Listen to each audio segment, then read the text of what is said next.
반갑습니다. 풀 한 폭이 돌 하나도 이유 없이 존재하지는 않지요. 그런 것처럼 오늘 우리는 그 풀과 자연 만물에 비해서 얼마나 존귀한 존재로 창조함을 받은 존재인지 모릅니다. 그러므로 오늘 세상과 비교할 수 없는 그 은혜와 그 사랑을 오늘 우리가 누리고 있음에 대해서 먼저 감사함으로 시작을 하기를 원합니다. 누가복음 오늘 18장 가시는데요. 누가복음 18장에 오시면 과부의 부르짖음에 대해서 불의한 재판관, 세상의 재판관도 그 과부의 억울함을 들어주는데 하물며 하나님 아버지께서 너희의 소리를 듣지 않겠느냐 그렇게 말씀을 하시고 또 바리새인과 세리의 기도의 모습을 통해서 오늘 우리가 어떻게 기도해야 될 것이며 또 기도의 본질이 무엇인가에 대해서 말씀하고 계십니다. 자, 먼저 말씀을 통해서 보실 것인데요.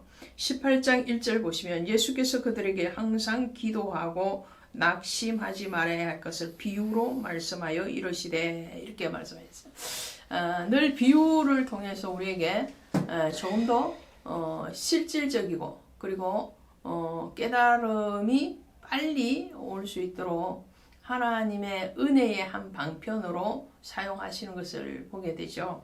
자, 그래서 항상 기도하고 낙심하지 말아야 된다. 그러면서 어떤 도시에 하나님을 두려워하지 않고 사람을 무시하는 한 재판관이 있는데 그 도시에 한 과부가 있어서 거기 가서 그의 억울함을 탄원을 합니다. 그런데 그 탄원에 대해서 들어주지 않기를 원합니다. 이 불의한 재판관은. 왜냐하면 이 과부가 가진 것이 아무것도 없고 자기에게 어떤 유익을 주지 않기 때문에 그럼에도 불구하고 이 과부의 끈질긴 그 기도에 대해서 불의한 재판관도 이 과부의 원한을 풀어주는데 하물며 그죠? 하나님께서 그 밤낮 부르짖는 택하신 자들의 원한을 풀어주지 아니하겠느냐라고 말씀을 해요.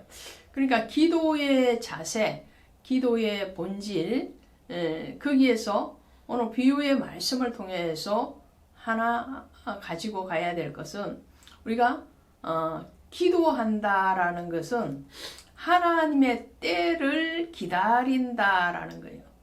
그 하나님의 때를 기다릴 때에 그 때가 굉장한 시간, 인내를 요구한다 할지라도 그 인내에 순응되어지는 사람, 그 사람의 소리를 주님은 들으시겠다라는 것을 말씀을 하죠. 그리고 또 하나는 하나님의 선하심을 믿어야 된다라는 거죠. 하나님의 선하심을 믿기 때문에 그 때를 기다릴 수 있는 것이죠. 불의한 재판관도 자기에게 유익이 없으므로 들어주지 않기를 원하지만 그러나 끈질긴 그 기도에 들어주는데 하물며 그죠? 하물며 하나님께서 성도인 자녀의 기도를 듣지 아니하시겠느냐라고 말씀해요. 출애굽하기 전에 이스라엘 백성들이 애굽에서 400년간의 노예의 삶을 살죠. 그때 이스라엘 백성들이 하나님께 그 고통에 대해서 부르짖습니다. 그 부르짖음의 소리를 들으시고 그리고 보시고 아시는 주님 이렇게 말씀을 하거든요. 그것이 출애굽기 3장에 나오는 말씀인데 이 3장에 가시면 이렇게 말씀을 해요. 3장 7절에 애굽에 있는 내 백성의 고통을 분명히 보고 그들의 감독자로 말미암아 부르짖음을 듣고 그 근심을 알고 내가 내려가서 그들을 애굽인의 손에서 건져내고 그들을 그 땅에서 인도하여 아름답고 광대한 땅, 젖과 꿀이 흐르는 땅, 가나안 족속, 헷 족속, 아모리 족속, 브리스 족속, 히위 족속, 여부스 족속 지방으로 데려가려 하노라 이렇게 말씀해요. 그러니까 하나님의 백성, 이스라엘 백성들의 고통의 소리에 대해서 들으시고 그리고 그것에 대해서 아시고 보시는 그분이 정체된 상태에서 그냥 계시는 것이 아니고 움직이시는 하나님, 일하시는 하나님으로서 그들을 향하여서 주님이 어떻게 해요? 내려가서 건져내고 그리고 인도하여 데려가려 하노라 이렇게 말씀을 하십니다. 그런 것처럼 주님의 앞에 하나님의 선하심을 기대하고 소망하는 가운데서 믿음으로 구하는 그 자의 소리에 대해서 하나님 들으시겠다라는 거죠. 그러시면서 8절에 이렇게 말씀을 하십니다. 속히 그 원한을 풀어주시리라. 그러나 인자가 올 때 세상에서 믿음을 보겠느냐. 그러나 인자가 올 때 세상에서 믿음을 보겠느냐. 이게 무슨 말씀인가요? 방금 제가 인용했던 것처럼 출애굽이 일어나기까지 그들의 부르짖음에 대해서 하나님이 그 소리를 들으시고 보시고 아시는 그분이 내려가서 그들을 데려오고 가나안 땅으로 인도해 가시는 하나님이신데 그 선하신 하나님의 일하심에 대해서도 이스라엘 백성들은 출애굽하자마자 다시 잊어먹죠. 다시 잊어먹고 다시 불평하고 다시 원망합니다. 그리고 그 원망이 깊어서 결국 가나안 땅에 들어갔던 출애굽 1세대에는 갈렙과 여호수아 두 사람밖에 없었다라는 거예요.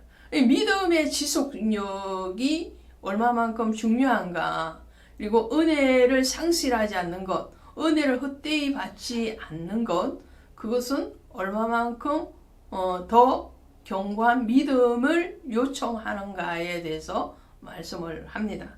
그리고 바리새인과 세리의 비유를 통해서 주님은 또 이렇게 말씀을 하시는 거예요. 기도의 본질은 뭐냐? 기도의 본질, 기도의 자세뿐만 아니라 본질이 뭐냐라는 거예요. 바리새인들은 자기가 의롭다고 생각을 합니다. 그래서 보이는 기도를 하죠. 광장에서 소리를 높이 지르고 그리고 고개를 들고 하늘을 쳐다보면서 아주 교만한 자세로 기도를 합니다. 그러나 이 세리는 감히 하늘을 쳐다보지도 못하고 다만 가슴을 치며 이르되 하나님이여 불쌍히 여기소서 나는 죄인이로소이다. 이렇게 마태복음 5장에 가시면 산상수훈에 대해서 말씀을 하실 때에 팔복이 나오죠. 그 팔복에서 애통하는 자는 복이 있나니 저희가 위로를 받을 것이며 또 심령이 가난한 자는 복이 있나니 저희가 천국을 볼 것이요 라고 말씀하십니다. 심령이 가난한 자의 기도, 내 심령이 가난하다는 것은 이 세상으로 만족하지 없음을 아는 거예요. 그리고 내가 하나님으로 만족하기를 원합니다. 심령의 부요함은 주님이 오실 때만이 가능하다는 것을 인정하는 사람이죠. 그리고 죄에 대해서 애통하는 거예요. 애통하는 자는 복이 있나니 자기 죄에 대해서 긍휼을 구하는 그런 자죠.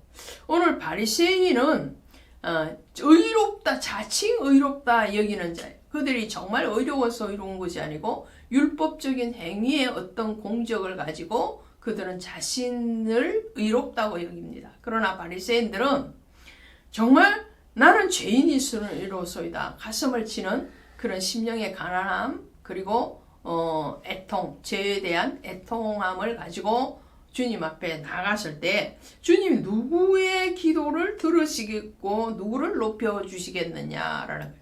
그러니까 우리가 기도할 때 하나님의 선하심, 그리고 하나님의 때를 인내하고 기다리는 것, 또 주님의 앞에 기도한다는 본질은 무엇이라고요? 자기의 죄됨을 고백하는 죄인의 자리에 있음에 대해서 그리고 그 죄는 세상적인 어떤 방법이나 행위로 갚아지는 것이 아니고 주님이 오셨을 때만이 죄인에서 의인으로 옮겨질 뿐만 아니라 의인이 누리는 하늘의 평강을 누릴 수 있다라는 그 본질적으로 주님을 의지하는 것, 그것이 바로 기도인 거죠. 예, 기도의 본질은 나를 의지하는 것이 아니고 주님을 의지하는 거예요. 나의 방법의 선함을 구하는 것이 아니고 하나님의 선하심을 구하는 것이죠. 그것이 바로 기도라는 것을 말씀을 합니다. 그러면서 부자 청년의 비유를 또 말씀하죠. 이 부자 청년의 비유에서도 우리에게 말씀하시면 뭐예요? 이 부자 청년, 부자 관리에 대해서는 마태복음에서도 마가복음에서도 동일하게 나오고 있는데요. 이 사람의 오류도 무엇이냐면은 율법적인 의의를 가지고 자기는 구원을 받을 것이라고 생각을 하고 있다라는 거죠. 그러나 그 율법의 차원에서 이제 복음의 차원으로 정말 다함이 없는 그 하나님의 사랑과 은혜에 대해서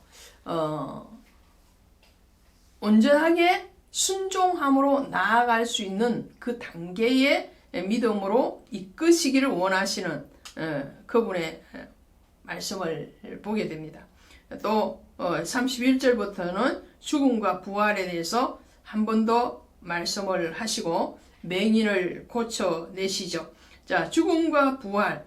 주님은 제자들에게 십자가를 지시기 전에 3번이나 그 자신이 죽으시고 다시 부활하실 것이라는 것을 말씀을 하시고, 그리고 3번 부활하신 모습으로 제자들에게 나타나셨죠.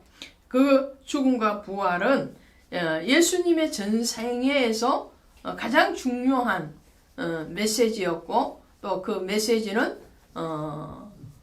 그의 온 몸, 온 영을 던져서 행하시는 모범의 그런 십자가의 길을 가시는 것을 보게 됩니다. 맹인을 고쳐내시는 사건을 통해서도 주님은 뭐라고 말씀하시느냐 하니까 42절에 예수께서 그에게 이르시되 보라 내 믿음이 너를 구원하였느니라 그랬죠. 믿음이 구원을 한다는 거죠. 행함으로 구원을 받는 것이 아니라 믿음으로 구원받고 믿음의 기도를 요청하시는 주님의 음성을 들으시기를 원합니다. 고맙습니다.